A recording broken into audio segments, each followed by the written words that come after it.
Well, Singapore's oil spill cleanup now entering phase 2. With a bit more deep cleaning, crews are targeting areas that are harder to reach, like rock bunds and oil that's trapped deeper in the sand. Now, this comes nearly 2 weeks after the 14th of June shipping crash that spilled more than 400 tons of oil into Singapore waters. These pumps, usually used by seafarers to fight fires, are now tasked with washing oil stains from the jetty wall at East Coast Park. They're among equipment rolled out since phase 2 of the cleanup began this week. Authorities have also deployed oil-absorbent booms to prevent further oil pollution. The National Environment Agency says the work is complex, partly because efforts are subject to weather and tidal conditions. NEA says affected parts of the beach will reopen when it's safe. So phase 2 actually requires a lot more complex operation because it requires trained personnel and it also requires a lot of specialized equipment that needs to be operated in order to get rid of all the oil that has been trapped within the crevices or the gaps. And at the same time, we have to consider the worker safety because these structures, not only are they inaccessible, they may also be uneven and slippery. But with deep cleaning set to take months, how will that impact Singapore's marine habitats in the short term as well as long term? Well, here to share more is Dr. Jani Tanzil, Senior Research Fellow at the NUS Tropical Marine Science Institute. Welcome, Dr. Tanzil. Now, first of all, you admit harm has already been done by the oil spill. Please tell us what that is in the short term, but then also the cleanup efforts we just heard will take months. How will that be impacting the habitats in the short term? Well, Jill, thank you for having me tonight. I definitely impact has already been done, especially to intertidal habitats that, these are the ones like your sandy shores, your rocky shores, your mangroves would have had direct contact with the oil. And of course, the marine life living at these habitats. I think visually, at the first sort of glance, you've got your coastal marine life on the surface, like your seabirds, marine mammals, and turtles, that we've seen, coming into contact, especially the seabirds, which can be harmed by direct contact. They can inhale, aspirate, ingest the oil. But sort of less visibly, I also want to sort of share that still on the surface, sort of below the surface in the intertidal zone, there's also a lot of wildlife that probably have been affected and can be further impacted in the long run as well. So these are less visible, possibly having less eyeballs staring back at you, but probably as important, if not more so, for the ecosystem. And these are what we call the macrobenthic infauna, basically tiny critters like worms, snails, clams, crabs, other crustaceans that usually escape people's attention and live in the sand or sediment that would likely come in direct contact with the oil slicks as well, and probably less likely, like unlike your seabirds, to be able to escape or move to non-oiled areas. So often they're the first ones to be impacted and first ones to go with the oil spill impact. They usually, of course, as I said, escape people's immediate attention, but they really do play important roles in the ecosystems, breaking down organic material, cycling nutrients, oxygenating sediments, and, being food for the larger marine life. Yeah, and what's worrying is that you said probably affected, which means, as you rightly pointed out, it's going to emerge as the months go on.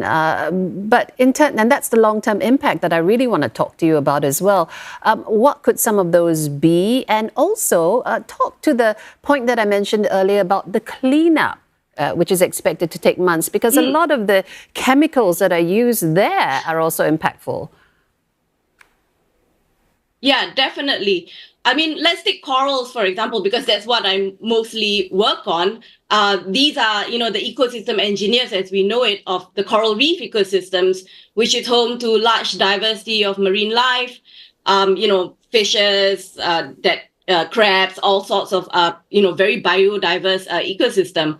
The long-term impacts can really include things like, the corals impaired feeding, their reduced growth rates, lowered reproduction rates, and as you alluded to, is not only from the result from the oil, but also possibly dispersants used.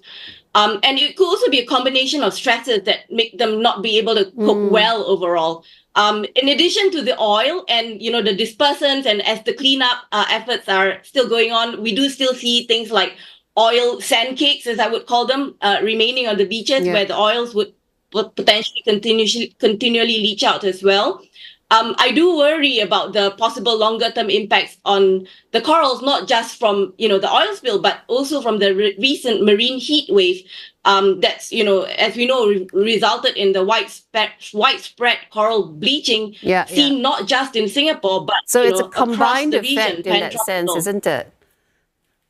Yeah. So Singapore has a long-term combined effect. Absolutely. Singapore will be filing for compensation on multiple levels. But on the level of environmental harm, how do you actually quantify financial costs? Is it even possible to put a price on ecological harm? Oh, you've asked a very tough question, and to be very honest, I really don't have an answer. I mean, for me, I would say it's priceless. You can't put a price on it, but I know that's not how the world works, and that's not the way it works. We know that there are tools and matrices and methods that can be deployed to value natural capital or the loss of natural capital, but how and which one, I think it really is probably beyond me and beyond the limits of my knowledge in this field. Yeah, I understand. Also not having generally good business sense, but I think all right, let me ask you this then. Let me ask you this. I know that was a hard question, but it would be remiss if we don't learn anything from this. Yeah, so for sure. What are the learning points, honestly, that we need to take into oil spills of the future, even into our policies and prevention? So, I mean, I've said before, I think we've been extremely lucky that this spill happened at a neat tide period where we have moderate low tides. So not the very low tides we see during spring tides, which would have exposed a lot more sort of intertidal habitats like your seagrasses and coral reefs, which would then have been become in direct contact with the oil. So we've been very lucky, but I would sort of, I dread to imagine what would have happened if this oil spill event would have occurred during a spring low tide where you've got your seagrasses and your coral reefs exposed as well and come in direct contact with the oil. So while I say yes, like the cleanup effort, this spill has been, I think, personally, I think very commendable. Perhaps the lessons learned here could be how can we actually make the responses even faster so we wouldn't have as much time to mitigate, spill reaching sensitive yet important ecosystems, and how can we be more efficient as well, because we may not be so lucky with the tides. Yeah. Hopefully there will be no next time because prevention is better than cure. Well, yeah. So maybe also